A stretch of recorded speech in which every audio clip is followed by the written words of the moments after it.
Hi welcome back to my channel నాబీ cooking and vlogs. ఈరోజు మనము పచ్చిమిరపకాయలు అలాగే గోరుచిక్కుడుతోటి ఎంతో ఈజీగా ఉండే కర్రీ ప్రిపరేషన్ చూద్దామండి. ముందుగా ఒక 10 నుంచి 15 పచ్చిమిరపకాయలు మీ కారానికి తగినట్లుగా తీసుకొని ఇలా దంచుకోండి. ఒక రోట్లో వేసుకొని, మీకు రోలు లేదంటే మిక్సీ జార్ తీసుకొని అయినా అందులో వేసుకొని అయినా దంచుకోవచ్చండి. కోర్సుగా మిక్సీ పట్టుకుంటే సరిపోతుందండి. ఇప్పుడు ఇలా మెరిగిన తర్వాత అందులో ఒక 7-8 వెల్లుల్లి రెబ్బలు తీసుకొని ఒకసారి దంచుకోండి. దంచుకున్న తర్వాత ఒక పావు కేజీ గోరుచిక్కుడుకాయల్ని ఇలా ఒలిసి పెట్టుకోండి. ఒలిసి పెట్టుకున్న తర్వాత ఇవి కూడా వేసేసుకొని దంచుకోండి. ఇది చాలా చాలా బాగుంటుందండి. చపాతీలోకైనా, వేడివేడి అన్నంలోకైనా, రోటీలోకైనా, ఎందులోకైనా బాగుంటుందండి.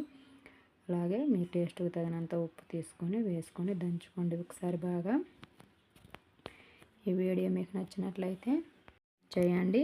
నా ఛానల్ని సబ్స్క్రైబ్ చేసుకోండి. ఈ వీడియోని మీ ఫ్రెండ్స్కి, రిలేటివ్స్కి షేర్ చేయండి.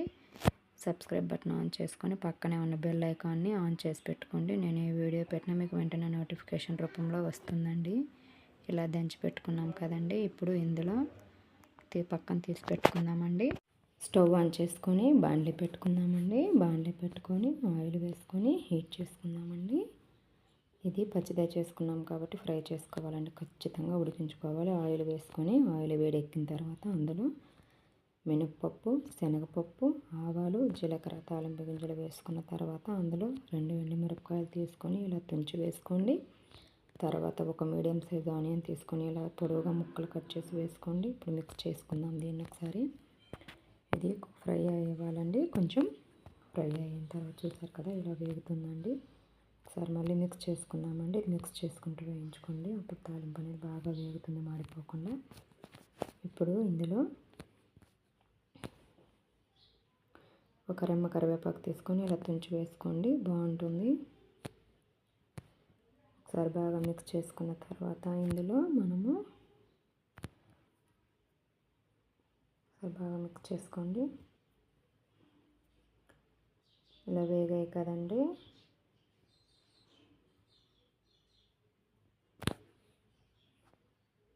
ఇప్పుడు మనము దంచి పెట్టుకున్నాం కదండి గోరుచిక్కుడుకాయలు, పచ్చిమిర్చి, ఉప్పు వేసి దంచి పెట్టుకున్నాం కదండి. అది కూడా వేసుకొని ఒకసారి బాగా మిక్స్ చేసుకొని ఇందులో ఒక పావు టీ స్పూన్ పసుపు వేసుకోండి.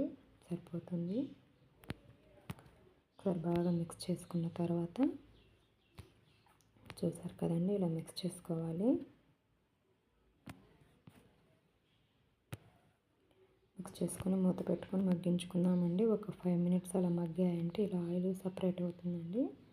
అందులో నుంచి ఇవి పచ్చిగా ఉంటాయి కదండి. కొంచెం పచ్చిగానే ఉంటాయి కాబట్టి మనం అందులో ఒక టీ గ్లాసు వాటర్ వేసుకోవాలండి. ఒక టీ గ్లాస్ అయితే సరిపోతుంది. ఎక్కువ అవసరం పడవండి. ఎందుకంటే మనం లేతవే తీసుకున్నాం కాబట్టి గోరుచిక్కుడుకాయలు సరిపోతాయండి. ఒక టీ గ్లాస్ నీళ్ళు ఒకసారి బాగా మిక్స్ చేసేసుకొని మూత పెట్టేసుకొని ఉడికించుకుందామండి. చూసారు కదా ఒక 5 మినిట్స్ తర్వాత మూత తీసి చూస్తే ఇలా నీళ్ళని ఇనికిపోయి ఆయిల్ సపరేట్ అవుతుంది కదండి. ఇప్పుడు ఉడికిపోతాయండి. ఎంతో టేస్టీగా ఉండే గోరుచిక్కుడుకాయ పచ్చిమిర్చి కారం చాలా చాలా బాగుంటుందండి. Thank you.